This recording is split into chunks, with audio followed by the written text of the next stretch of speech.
유튜버, 크리에이터, 아프리카 BJ 세금 총정리 2탄. 지난 영상에 이어서 시작해보겠습니다. 먼저 외국 납부세액 공제인데요. 외국 납부세액 공제는 외국에서 발생한 소득에 대해 이미 거기서 세금을 납부하고 한국에서도 과세가 되면 이중과세가 되므로 한국에서 계산한 총 세금에서 외국에서 이미 부담한 세금을 빼주겠다는 제도예요. 예를 들어 미국 구글은 국내 유튜버가 미국 내 시청자로부터 얻은 수입에 대해서 사용료 소득으로 보아 미국에서 원천 징수를 하고 남은 소득을 국내 유튜버에게 지급해요. 그러면 이때 부담한 원천세만큼을 국내 세금 납부 시 차감하는 제도예요. 놓치기 쉬우므로 확인해보시기 바래요. 두 번째로 창업 중소기업 세액 감면이에요. 맨 처음에 유튜버 김계란님과 공혁주님의 기사 사진에서 언급된 합법적으로 세금을 5년간 최대 100% 감면해주는 제도인데요. 청년이면서 수도권 가밀억제권역 외의 지역에서 창업을 한다면 소득세 또는 법인세의 100%를 감면해주는 제도예요. 먼저 수도권 가밀억제권역에 대해 알아볼게요. 위 사진에서 주황색과 노란색이라고 보시면 되는데요. 서울과 서울에 가까운 수도권이라고 보시면 되는데 이 중 인천의 일부 지역 등이 수도권에 가깝지만 배제되어 있어요. 대표적인 지역이 송도입니다. 다음으로 업종도 중요한데요. 초특법 제6조에 적용이 가능한 업종이 나열되어 있어요. 오늘은 유튜버, 크리에이터, BJ를 다루니까 관련 업종만 발췌해서 볼게요. 조세특례제한법 제6조의 제3항 제8호 정보통신업과 제14호 협회 및 단체, 수리 및 기타 개인 서비스업 중 과목과 과목에 해당하는 업종이라고 명시되어 있습니다. 한번 따라가 보겠습니다. 업종 코드 소개드릴 때 보여드렸던 요약표예요. 초특법 제6조의 제8호와 제14호가 적용되는지 볼까요? 우선 업종 코드 91550을 따라가 보면 대분류는 정보통신업이고 세세 분류는 미디어 콘텐츠 창 작업입니다. 대분류가 정보통신업이기 때문에 초특법 제6조 제3항의 제8호 정보통신업에 해당합니다. 제외하고 있는 감옥 비디오물 감상실 운영업, 남욱 뉴스 제공업, 다목 블록체인 기반 암호화 자산 매매 및 중개업에 해당하지 않기 때문에 제8호에 해당함은 명백합니다. 따라서 창업 중소기업 세액 감면이 당연히 적용되고요. 다음으로 업종 코드 940306을 따라가 보면 대분류는 협의 및 단체 수리 및 기타 개인 서비스이고 세세분류는 1인 미디어 콘텐츠 창작자입니다. 우선 대분류는 동법 동항 제14호 협의 및 단체 수리 및 기타 개인 서비스에 해당하지만 세세분류는 감옥 개인 및 소비용품 수리업과 남욱 이용 및 미용업에 해당하지 않습니다. 그래서 창업 중소기업 세액 감면이 적용되지 않는다는 것인데요. 여기서 한 가지 좀 더 고민해볼 부분이 있습니다. 창업 중소기업 세액 감면을 적용하기에 앞서서 조세특례제한법이라는 법에서 사용되는 업종 분류는 제2조 정의 제3항에서 특별한 규정이 있는 경우를 제외하고 통계법 제22조에 따라 통계청장이 고시하는 한국표준산업 분류를 따른다고 하고 있어요. 제2조 때문에 홈택스에서도 업종 코드와 표준산업 분류 연계표를 제공하고 있고 다운받을 수도 있어요. 자, 다시 돌아와 볼까요? 업종 코드와 표준산업 분류 연계표를 복잡해서 이렇게 정리해보았어요. 한국표준산업 분류에 따르면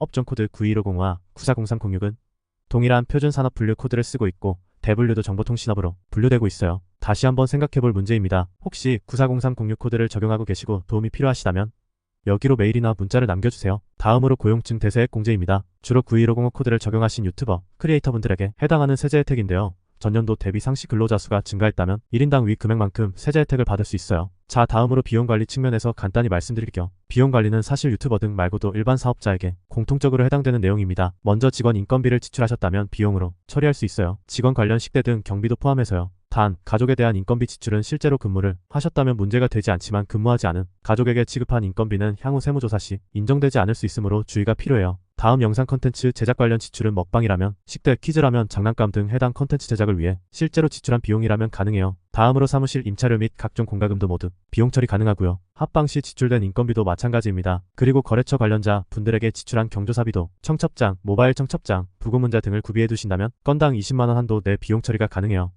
다음으로 차량 감가상각비나 유지비도 비용 처리가 가능하고요. 물론 한도도 있고 사적 사용에 대해서는 인정되지 않아요. 자세한 건 다음에 업무용 승용차편을 만들어서 안내드릴게요. 노란 우산 공제를 활용하신다면 연간 최대 500만원까지 소득 공제가 가능하세요. 그리고 이 지출 증빙은 적격 증빙을 반드시 구비하셔야 해요. 증빙이 없다면 실제 지출을 입증하여 비용 처리되더라도 증빙불비 가산세 2%를 부담해야 해요. 두 번째 부가가치세입니다. 업종 코드가 92만 1,500호라면 과세사업자라고 말씀드렸는데요. 과세사업자라면 1기 1월 1일부터 6월 30일까지, 2기 7월 1일부터 12월 31일까지 부가가치세를 1년에 2번 부담하게 되어 각각 기간 말일에 다음 달 25일까지 부가가치세를 신고 및 납부하셔야 해요. 규모가 조금 영세한 간이과세자라면 1월 1일부터 12월 31일까지 부가가치세를 1년에 한 번 부담해요. 다음해 1월 25일까지 신고 및 납부를 하시면 되고요. 일반과세자와 간이과세자를 구분하는 기준은 연 매출 8천만원이라고 보시면 되고요. 간이과세배제 업종이 별도로 나열되어 있으니 확인이 필요해요. 다시 돌아와서 업종 코드 940306은 면세사업자라서 부가가치세를 부담하지 않기 때문에 신고, 납부 의무는 없으나 사업장 현황 신고를 다음해 2월 10일까지 해야 해요. 일반과세자의 경우 납부세액은 매출액의 세율 10%를 곱하고 매입세액을 차감하고 신용카드 발급세액 공제 등 기타 공제를 차감해서 구해요. 영세율 적용 대상이라면 환급이 발생할 수도 있어요. 간이과세자는 영세한 경우 대략적으로 매출액의 업종 부가가치율과 세율을 곱하여 계산하고 공급대가의 0.5%를 차감하여 계산하는 구조예요. 낮은 부가세를 부담하기 때문에 환급은 불가해요. 앞에서 한번 말씀드리긴 했는데 꼭 면세사업자나 간이과세자가 유리한 것만은 아니에요. 초반 투자 비용이 크고 영세율 적용 대상 유튜버시라면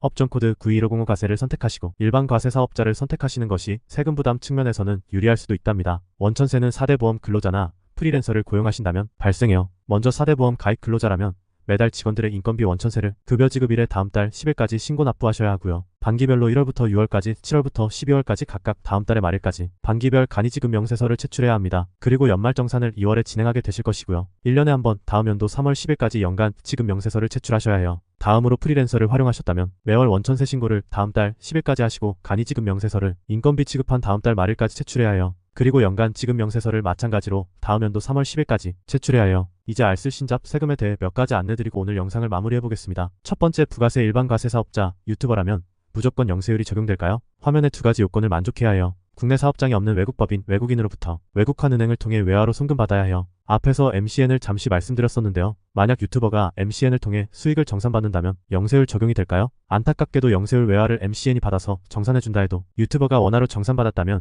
유튜버는 영세율을 적용받지 못해요. 장차 대성하실 유튜버님들이라면 나중에 컨텐츠 영상 수익보다 PPL 수익이 더 높아질 수 있어요. PPL 수익도 창업 중소기업세액 감면이 적용될까요? 초특법 제6조 제3항 제10호에 따라 가능하답니다. 하지만 주의하실 점은 말 그대로 창업 중소기업세액 감면이에요. 그러니까 처음 사업자 등록 때 광고 대행업을 추가하지 않으셨다가 유튜브가 잘 되면서 사업자 등록 정정을 하셨다면 창업이 아니라 사업의 확장으로 보아 창업 중소기업세액 감면이 적용되지 않아요. 그러므로 처음 유튜버, 크리에이터, BJ로서 사업자 등록을 하신다면 광고 대행업도 미리 추가해 두시기를 바라요. 그리고 이미 추가를 할 수 없다면 신규 사업자를 내셔서 적용받으신다면 별도의 창업이기 때문에 창업 중소기업세액 감면이 적용 가능해요. 맨 처음 소개드린 기사를 다시 가져와 봤습니다. 여기서 질문, 수도권 가밀 억제권역 이외 지역의 공유 오피스를 형식적으로 임차해서 실제 상주하시 않거나 영상 촬영이나 편집 등 영상 컨텐츠 제작에 사용되지 않는 형식적으로 임차한 사무실을 갖춘다면 창업 중소기업세액 공제가 적용 가능할까요? 실제 업무 수행 장소가 아니라 피상주 사무실, 공유 오피스를 임차하여 사업자 등록을 했다면 추후 세무조사 시 카드 사용 내역이나 세금 계산서 발행 장소 등 IP 주소 추적으로 실제 사업 장소가 수도권 가밀 억제권역으로 확인된다면 그대로 세금을 추징당할 수 있으니 주의가 필요해요. 여기까지 알쓸신잡 유튜버 관련 세금 상식을 안내드렸습니다. 영상이 유익하셨다면 구독과 좋아요 그리고 알람 설정까지 부탁드려요. 영상 제작에 큰 힘이 된답니다. 세금 지식과 절세 방법이 궁금하시다면 고정 댓글을 눌러주세요.